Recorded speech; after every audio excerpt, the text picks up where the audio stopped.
राधे राधे भक्तों, 13 फरवरी शुक्रवार विजय एकादशी के अवसर पर जिन घरों में खाई और बनाई जाती है वहाँ ये 3 वस्तुएं पूरे वर्ष बनी रहती हैं। धन दौलत की बौछार।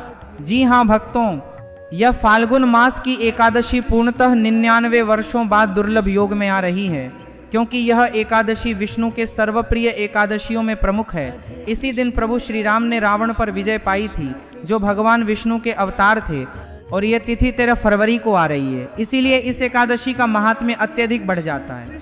भक्तों, 13 फरवरी विजय एकादशी पर भले कुछ न खाएं, लेकिन यह एक वस्तु अवश्य ग्रहण करें। भगवान विष्णु और माता लक्ष्मी की कृपा से आपके घर में इतना धन आएगा कि संभालना कठिन हो जाएगा। साथ ही भक्तों, हम आपको यह भी सूचित करेंगे कि चाहे कुछ भी घटित हो, लेकिन 13 फरवरी विजय एकादशी पर ऐसा भोजन घर में कभी न बनाएं और न ही ग्रहण करें, अन्यथा पूरा परिवार विनाश की ओर चला जाता है। साथ ही भक्तों, इस प्रवचन में हम बताएंगे कि 13 फरवरी विजय एकादशी पर ऐसा क्या ग्रहण करें जिससे आपके जीवन में भगवान विष्णु और भगवान शिव की अनुग्रही प्राप्त हो।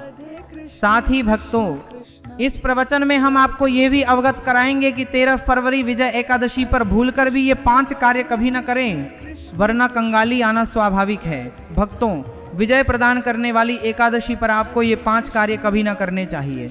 जो भी व्यक्ति शुक्रवार विजय एकादशी पर इन 5 कार्यों को करता है, उसका जीवन नष्ट हो जाता है, उसके घर में दरिद्रता व्याप्त हो जाती है, और जिस घर में भी ये 5 क्रियाएं होती हैं, माता लक्ष्मी ऐसे घर से सदा के लिए प्रस्थान कर जाती हैं। भक्तों, साथ में हम आपको यह भी बताएंगे कि विजय एकादशी के दिन यदि आप इन वस्तुओं का दान कर दें तो आपके घर में कभी धन अभाव न रहेगा, सदैव ही धन धान्य आपके द्वार पर पहुंचेगा। इसलिए आप इस प्रवचन को पूर्णतः श्रवण करें, आधा अधूरा न सुने। कई व्यक्ति वीडियो को काट छांट कर देखते हैं, बीच बीच में देखते हैं, और फिर ऐसे व्यक्ति को जीवन में कभी सफलता प्राप्त नहीं होती। इसीलिए वीडियो को आधा अधूरा न छोड़ें। भक्तों, चाहे कुछ भी हो जाए, लेकिन विजय एकादशी पर यह एक छोटी वस्तु अवश्य ग्रहण करें।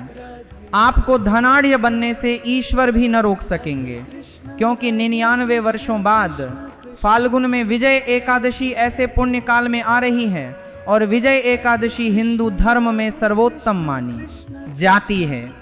भक्तों, इस दिन किया गया कोई भी उपाय कभी व्यर्थ न जाता, हमेशा लाभ ही प्रदान करता है। चलिए भक्तों, अब हम आपको विजय एकादशी की संक्षिप्त जानकारी प्रदान करते हैं। भक्तों, इस बार 2026 में विजय एकादशी को लेकर लोगों के मन में संदेह बना हुआ है कि यह व्रत किस तिथि को रखा जाएगा, 12 या 13 फरवरी को पूजा अर्चना कैसे करें, शुभ मुहूर्त क्या होगा, इस दिन क्या ग्रहण करें और क्या न करें।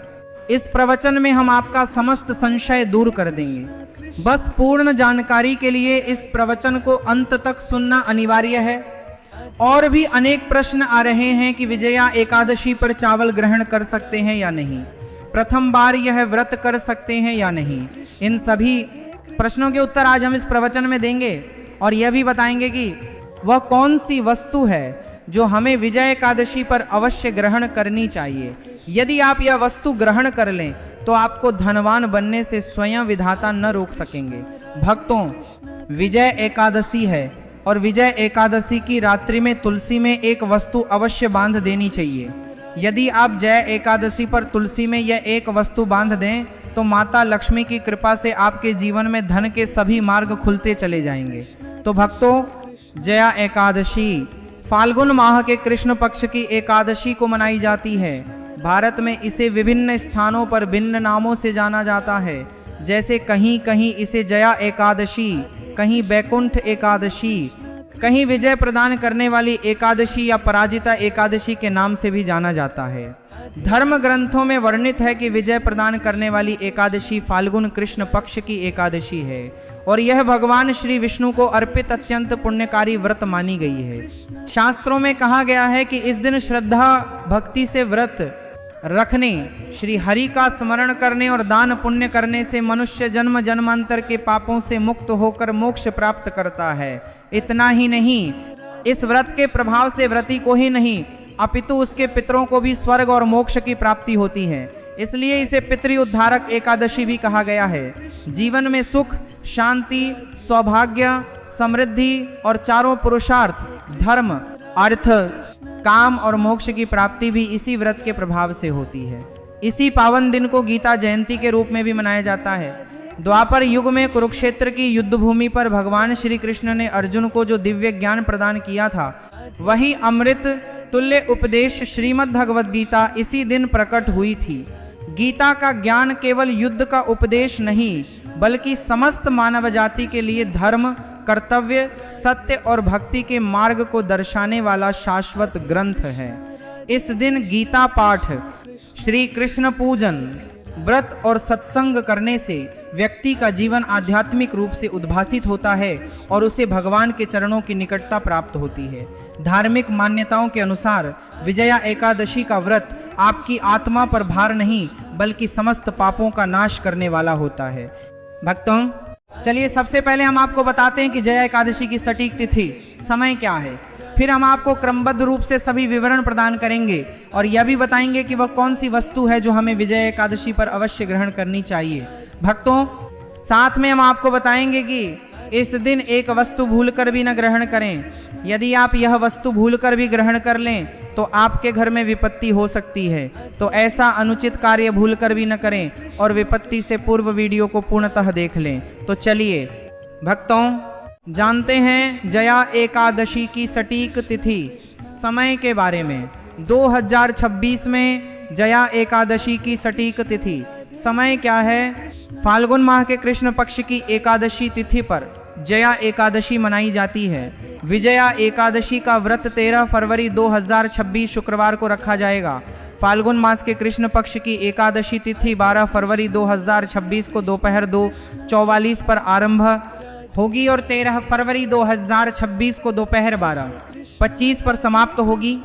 उदय तिथि के अनुसार व्रत 13 फरवरी को ही मान्य होगा। इस व्रत का पारण अगले दिन 14 फरवरी 2026 शनिवार को सुबह 6:59 से 9:12 के मध्य किया जाएगा। क्या आप विजय एकादशी की व्रत कथा या विशेष भोग के विषय में जानना चाहते हैं? व्रत का पारण करने के पश्चात अन्न और धन का दान अवश्य करें। चलिए भक्तों, अब हम जय एकादशी की सरल पूजा विधि और शुभ मुहूर्त के बारे में जान लेते हैं। इस दिन को उचित ढंग से और श्रद्धा के साथ मनाने के लिए सबसे पहले सूर्योदय से पूर्व ब्रह्म मुहूर्त में जागरण करें। फिर स्नान करके पूजा स्थल पर जाएं और भगवान सूर्य को एक लोटा जल अर्पण करें। इसके बाद व्रत का संकल्प लें। संकल्प लेने के लिए दाएं हाथ में जल और फूल धारण करें। फिर 3 बार श्री विष्णु का उच्चारण करें और अपना नाम, गोत्र, स्थान, मकान नंबर या फ्लैट नंबर तथा क्षेत्र का उल्लेख करें। इसके बाद अपनी कामनाएं भगवान के चरणों में समर्पित करें और भगवान को प्रणाम करके जल अर्पण कर दें। अब पूजा की प्रक्रिया के बारे में जानें। सबसे पहले एक अखंड फल जैसे सेब, नारियल या उपलब्ध फल बिना काटे लें और उसे गंगाजल से शुद्ध करें। फिर भगवान श्री विष्णु की प्रतिमा या चित्र स्थापित करें। यदि आपके पास मौली, पान, सुपारी, लौंग, इलायची या पान पत्र उपलब्ध हो तो उन्हें सजाकर रखें। अब भगवान को आमंत्रित करने की प्रक्रिया, जिसे प्राण प्रतिष्ठा कहते हैं, इसके लिए भगवान के चित्र को स्थापित करके उस स्थान का शुद्धिकरण करें। गंगाजल युक्त जल से उस स्थान पर छींटे मारें और एक फूल रखें। फिर भगवान को आचमन कराएं, तिलक लगाएं, अक्षत चढ़ाएं, फूलमाला धारण कराएं और एक पुष्प अर्पण करें। धूप प्रदर्शित करें और घी का दीपक प्रज्वलित करें। ध्यान रखें कि दीपक को न उठाएं। दीपक को जहां रखा है वहां चावल या फूलों का आसन तैयार करें और फिर दीपक स्थापित करें। अब भगवान को नैवेद्य के रूप में उपलब्ध मिठाई अर्पित करें। यदि मिठाई न हो तो मिश्री के दाने चढ़ा सकते हैं, लेकिन एक बिना कटा फल भगवान को अवश्य अर्पित करें। फिर भगवान के समक्ष हाथ जोड़कर 108 बार नमो भगवते वासुदेवाय मंत्र का जाप करें। अपनी मनोकामना पूर्ति के लिए एक पान का बीड़ा तैयार करें। उसमें 2 लौंग, 2 इलायची और 1 सुपारी रखें। इस बीड़े को भगवान को अर्पण करें और 11 बार नमो भगवते वासुदेवाय का जाप करें। फिर अपनी इच्छा भगवान के समक्ष प्रकट करें। यदि आप धन प्राप्ति के लिए पूजा कर रहे हैं तो भगवान से धन आशीर्वाद प्राप्त करें। अब विजय एकादशी की कथा श्रवण करें या पाठ करें और फिर भगवान की आरती उतारें। अंत में फल का भोग अर्पित करें और प्रसाद को सब में वितरित करें। इस दिन अन्न ग्रहण न करें, यह व्रत का सर्वोच्च नियम है। चलिए भक्तों, अब हम जान लेते हैं कि विजया एकादशी पर क्या न करें। देखिए भक्तों, प्रथम बात, विजय एकादशी पर व्यक्ति को किसी प्रकार के विवाद, तनाव, झगड़े या दुष्टता से दूरी रखनी चाहिए। इस दिन किसी से वाद विवाद करना या मानसिक अशांति उत्पन्न करना व्रत का उल्लंघन हो सकता है। व्यक्ति को इस दिन शांत और संयमित रहना चाहिए और किसी से भी द्वेष या कटुता से बचना चाहिए। साथ ही इस दिन असत्य पारता है, बोलने से भी परहेज करें क्योंकि यह व्रत के लक्ष्य के विरुद्ध है। द्वितीय बात, एकादशी पर चावल ग्रहण न करें क्योंकि धार्मिक मान्यताओं के अनुसार चावल की उत्पत्ति भगवान विष्णु के रोमकूप से मानी जाती है। साथ ही इस दिन बैंगन ग्रहण भी निषिद्ध है। तृतीय बात, चावल ग्रहण इस दिन वर्जित है। एकादशी पर चावल सेवन निषिद्ध माना जाता है। इसके अतिरिक्त इस दिन बाल और नाखून काटने से भी बचें, यह व्रत प्रभाव को क्षीण करता है। चतुर्थ बात, इस दिन भूमि पर शयन करें। यह व्रत काल में आत्म नियंत्रण और संयम का प्रतीक है। कुछ व्यक्ति एकादशी व्रत नमक रहित करते हैं जबकि कुछ सेंधा नमक ग्रहण करके व्रत करते हैं। पंचम बात, इस दिन का प्रमुख उद्देश्य भगवान विष्णु की पूजा और ध्यान है, इसीलिए इस दिन को सांसारिक कार्यों से मुक्त होकर पूर्णतः भक्ति में तल्लीन रहकर व्यतीत करें। जया एकादशी पर भगवान विष्णु की पूजा और श्री हरिमंत्र जाप से पुण्य प्राप्ति होती है। यदि आप पूजा में उदासीनता बरतेंगे या अन्य कार्य करेंगे तो व्रत पुण्य न मिलेगा। अगली बात, एकादशी पर व्रती को प्रातः देर तक शयन से बचना चाहिए। इस दिन हमें सजग और ध्यानमग्न रहना चाहिए। साथ ही किसी वृक्ष या पौधे की पत्तियां और फूल तोड़ने से परहेज करें। विशेषकर तुलसी पत्र भूलकर भी न तोड़ें। यदि भगवान विष्णु को तुलसी अर्पित करनी है तो एक दिन पूर्व ही पत्र तोड़कर रख लें। चलिए भक्तों, अब हम जान लेते हैं कि जया एकादशी व्रत में क्या ग्रहण करें और क्या न करें। भक्तों, जया एकादशी पर सेब अवश्य ग्रहण करें। शास्त्रों में वर्णित है कि भगवान के भोग में सेब आदि अर्पित किया जाता है। यदि आपका व्रत है तो सेब अवश्य ग्रहण करें। केला, पपीता, तरबूज और मधुर अंगूर अवश्य ग्रहण करें। इन फलों से व्रती को बल प्राप्त होता है और व्रत पूर्ण होता है। शास्त्रों में कहा गया है कि जया एकादशी काल में सीताफल अवश्य ग्रहण करें। सीताफल ग्रहण से 10 प्रकार की व्याधियां नष्ट हो जाती हैं। माना जाता है जया एकादशी पर सीताफल का घर में आगमन अत्यंत शुभ है। सीताफल ग्रहण से एकादशी व्रत सफल होता है क्योंकि इसमें माता सीता का आशीष समाहित है। माना जाता है भगवान राम के वनवास काल में माता सीता ने यही फल ग्रहण किया था। विजया एकादशी पर इसे जो भी ग्रहण करता है उसे कष्टों का सामना न करना पड़ता। सीताफल आशीष समाहित है। विजया एकादशी पर इसे जो भी ग्रहण करता है आपको अवश्य ग्रहण करना चाहिए। माता सीता प्रसन्न होती हैं और आशीर्वाद प्रदान करती हैं। लेकिन स्मरण रखें, जया एकादशी व्रत में बैंगन की सब्जी न ग्रहण करें, पाप लगेगा।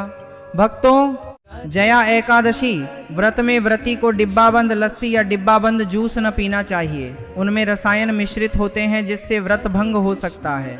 जब भी फल जूस ग्रहण करें तो स्मरण रखें कि उसमें नमक न मिलाएं, अन्यथा व्रत भंग हो जाएगा। साथ ही जूस में बर्फ बरमदों के लेरते मोते हैं मिश्रित होते हैं। जब भी फल जूस ब्रह्ममेती है, जूस में तोरमेती है, जतमेती है, मेथी मत्री के भी न डालें।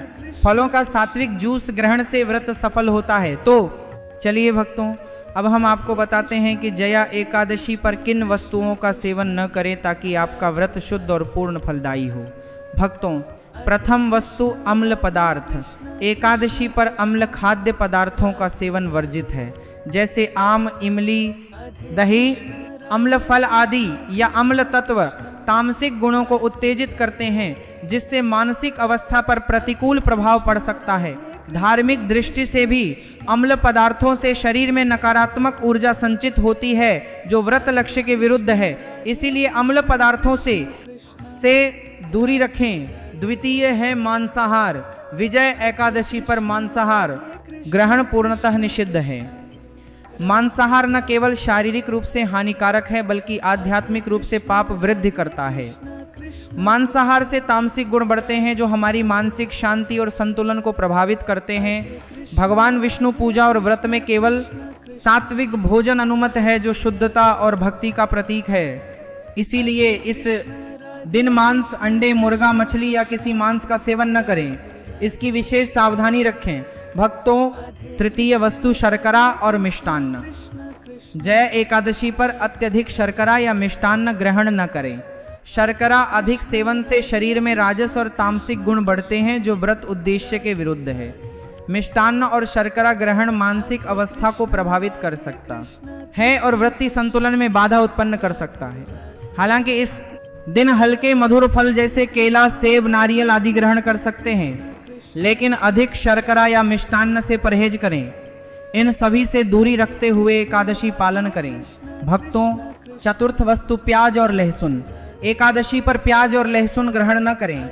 ये दोनों तत्व तामसिक गुणों से परिपूर्ण हैं और व्यक्ति के मानसिक संतुलन को विचलित कर सकते हैं। शास्त्रों में इन्हें मांसाहार से संबद्ध मानकर व्रत के लिए निषिद्ध ठहराया गया है।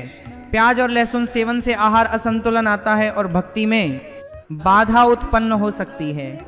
इस दिन इनका सेवन न करना ही श्रेयस्कर है। भक्तों, पंचम वस्तु नशीले पदार्थ। जया एकादशी पर मदिरा, तंबाकू, गुटखा, मादक द्रव्य आदि का सेवन पूर्णतः निषिद्ध है। ये पदार्थ शारीरिक और मानसिक स्वास्थ्य के लिए घातक हैं और व्रत के पवित्र लक्ष्य को भंग कर सकते हैं। नशीले पदार्थों से शरीर और मन में अशुद्धि आती है, जिससे व्रत प्रभाव समाप्त हो सकता है। इसीलिए इसलिए ये कहता है, पदार्थों आदि का सेवन पूर्णतः निषिद्ध है। दिन किसी नशे से बचें ताकि आपकी भक्ति शुद्ध और निष्कलंक रहे। तो भक्तों, इन सभी से परहेज करते हुए एकादशी पालन करें। भक्तों, जहां विजय एकादशी का दिन अत्यंत विशेष होता है, इस दिन यदि आप तुलसी माता से संबद्ध एक विशेष उपाय कर लें तो आपके जीवन में सुख, शांति और समृद्धि का प्रवेश निश्चित है। आज हम आपको इसी विशेष उपाय के विषय में बताने जा रहे हैं। शास्त्रों में स्पष्ट कहा गया है कि जिस घर में तुलसी वृक्ष होता है, उस घर में मां लक्ष्मी का निवास होता है। वहां सदैव सुख और समृद्धि विद्यमान रहती है। लेकिन तुलसी माता से जुड़े कुछ नियम हैं जिन्हें जानना और पालन करना अत्यावश्यक है। भक्तों, यदि आप अपने परिवार की सुख, समृद्धि और सौभाग्य की इच्छा रखते हैं तो इस विजय एकादशी पर तुलसी माता को चुनरी अवश्य अर्पित करें। ऐसा करने से भगवान विष्णु और माता लक्ष्मी दोनों की विशेष अनुग्रही आपके जीवन में वर्षा करती है। लेकिन अक्सर लोग अनजाने में कुछ त्रुटियां कर बैठते हैं, जिनका फल उन्हें भोगना पड़ता है। जैसे कई व्यक्ति घर में तुलसी वृक्ष तो लगाते हैं, लेकिन उसे चुनरी न अर्पित करते। स्मरण रखें, तुलसी माता को चुनरी अर्पण अत्यंत शुभ कार्य है। इससे मनोकामनाएं सिद्ध होती हैं। और मित्रों, ध्यान दें कि तुलसी के निकट कभी अपवित्र या अशुद्ध वस्तुएं न रखें। वहां सदैव स्वच्छता बनी रहनी चाहिए। साथ ही तुलसी के समीप कभी कठोर या कटु वचन न बोलें, वरना तुलसी माता क्रुद्ध हो जाती हैं। अब जानिए उस विशेष उपाय के बारे में जिसे विजय एकादशी अशुद्ध वस्तुएं न बोलें, आपर वस्तुएं और कुमे सारमा के चाहिए। माता क्रुद्ध हो जाती है और कुमे कम पर करना चाहिए।